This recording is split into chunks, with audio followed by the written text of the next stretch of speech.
La maturité chrétienne exige une réorganisation radicale de nos priorités, en passant de la satisfaction de soi à la satisfaction de Dieu, et en apprenant à obéir à Dieu. La clé de la maturité est la constance, la persévérance dans les choses qui, nous le savons, nous rapprocheront de Dieu.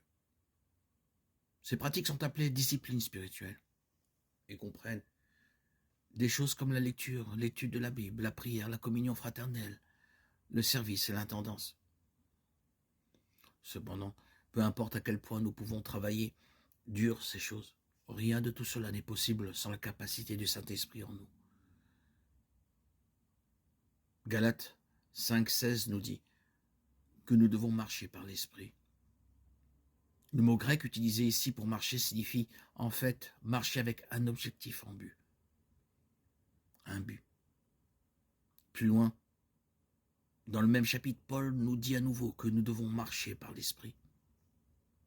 Ici, le mot traduit par marcher a l'idée de faire les choses pas à pas, un pas à la fois.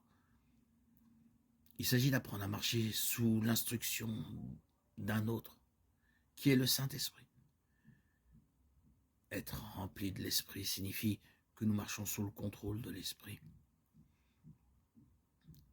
À mesure que nous nous soumettons de plus en plus au contrôle de l'Esprit, nous verrons également une augmentation du fruit de l'Esprit dans nos vies. C'est une caractéristique de la maturité spirituelle.